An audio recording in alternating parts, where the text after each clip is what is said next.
Welcome back और आप देख रहे हैं सीएनबीसी आवाज पर हमारे एक्सक्लूसिव शो जो हम भारत मंडपम से लाइव कर रहे हैं और हमने आपको दिखाया कि किस तरह से एसयूवी का बोलबाला रहा, लेकिन अभी भी एक्शन बाकी है क्योंकि अभी आपने जो लेटेस्ट कार देखी ये भी हुंडई की एक खास ऑफरिंग है इस बार ऑटो एक्सपो के लिए और इसका नाम है सतारिया। रोहन ने काफी इसको क्लोजली पूरा रिव्यू किया है और खास बात दीपाली एमपीवी है और 11 लोग एक साथ बैठ सकते हैं। बाकी डिटेल्स तो रोहन बताएंगे आगे शो में, तो एमपीवी तो आप देखेंगे ही आगे, लेकिन टू व्हीलर स्पेस में भी काफी एक्शन रहा। हीरो ने अपनी नई बाइक्स में स्कूटर लॉन्च किए, सुजुकी ने अपने इलेक्ट्रिक स्कूटर्स दिखाए हैं, तो काफी कुछ एलिमेंट है।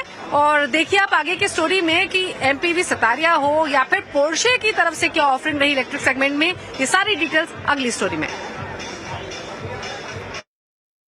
अंदर का डिजाइन भी काफी सिंपल और मिनिमलिस्टिक है। यहाँ पे जो इसकी हाइलाइट्स हैं इंटीरियर्स में 10.25 इंच का जो इंफोटेनमेंट सिस्टम है वो इसकी एक हाईलाइट है। इसके अलावा 64 कलर एम्बियंट लाइटिंग है और साथ ही एक बोस साउंड सिस्टम आपको इसके अंदर मिलेगा। अगर सेफ्टी फीचर्स की बात करें तो इसमें multiple airbags, rear parking camera और एडैस सिस्टम से ये लैस है। कुल मिला के अगर हम बताएं ये काफी अच्छी कैपेसिटी का है। Comes with 3.5 litre petrol engine या फिर आपके पास अगर डीजल इंजन लेना चाहते हैं तो आपके पास ऑप्शन है 2.2 लीटर इंजन का। फिलहाल इसकी जो बाकी डिटेल्स है, लॉन्च डेट्स हैं, वो अभी हुंडई ने रिवील नहीं की है, लेकिन जल्द ही हम आपको इसके बारे में बताएंगे।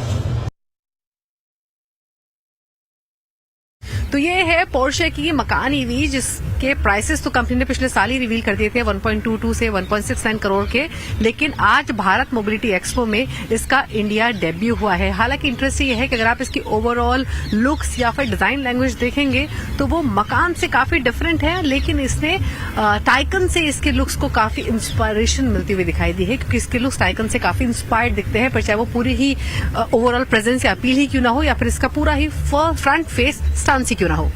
तो जो बाहर की कलर थीम है वो मकान ईवी के अंदर भी कैरी फॉरवर्ड होते हुए दिखाई देती है। हालांकि अगर आप इसके पूरे इंटीरियर्स देखेंगे, लेआउट देखेंगे, स्टाइलिंग देखेंगे तो जो करंट कयान है उससे काफी मिलती जुलती है। आपको यहाँ पर ये 3 स्क्रीन सेटअप मिलता है जो कि पूरे डैशबोर्ड पर स्पैन आउट है और इसके अलावा आपको जो स्टीयरिंग मिल रहा है, काफी सारे कंट्रोल्स यहाँ पर मिल रहे हैं। ड्राइव मोड के लिए भी यहाँ पर स्टीयरिंग पर बटन माउंटेड है। अगर आप इसके सेंट्रल कंसोल को देखेंगे, डैशबोर्ड को देखेंगे तो प्रीमियम लेदर का काफी इस्तेमाल किया गया है, ना ही सिर्फ डैशबोर्ड पर बल्कि पूरे डैशबोर्ड पर आपको लेदर का लेआउट मिलेगा। जो सीट्स हैं वो बकेट स्टाइल्स की हैं, वेंटिलेटेड और हीटेड सीट्स तो ये हैं ही, लेकिन ये काफी कंफर्टेबल भी हैं। टू एन एक्सटेंट ये काफी स्पोर्टी स्टांस भी लेंड करती हैं। टर्बो की बैजिंग आपको सीट्स पर दिखाई देगी अगर आप क्लोजली देखेंगे।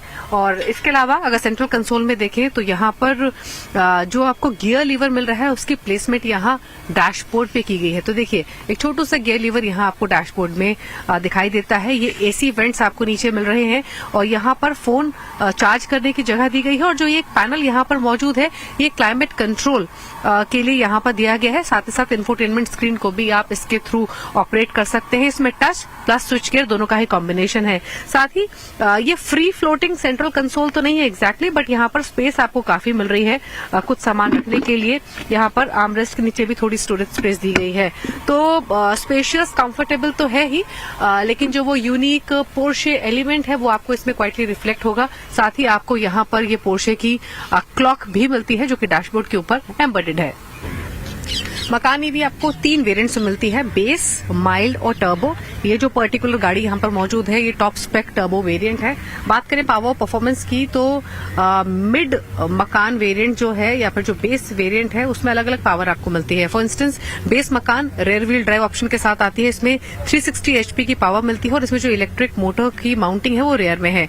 वही मिड स्पेक मकान में आपको डुअल मोटर सेटअप मिलता है जो कि 408 एचपी की पावर लैंड करता है। और finally top spec turbo variant की बात करें तो ये 639 एचपी की पावर और 1130 एनएम का टॉर्क लैंड करता है। तीनों ही वेरिएंट में आपको 100 किलोवाट की बैटरी मिलती है और जो क्लेम रेंज आप इस गाड़ी से एक्सपेक्ट कर सकते हैं वो 641 किलोमीटर की है।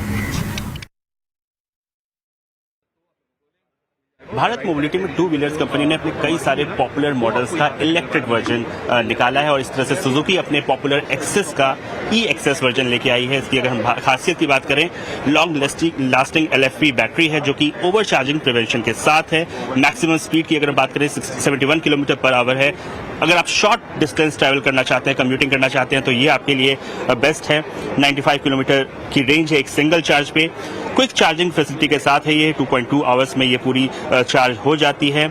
और साथ ही अगर इसके डिजाइन की बात करें, इसके बाकी फीचर्स की बात करें, कई सारी और चीजें आपको इसमें देखने को मिलेगी। कंबाइंड ब्रेक सिस्टम है, स्मार्टफोन कनेक्टिविटी है, स्मार्ट की है, लॉस की अलर्ट है, आंसर बैक फंक्शन है, USB पोर्ट है। ये सारी फैसिलिटी आपको इसके साथ मिलेगी। हालांकि कंपनी ने इसके प्राइस की घोषणा भी नहीं की है, लेकिन आने वाले दिनों में E-Axis के प्राइस की घोषणा भी हो सकती है।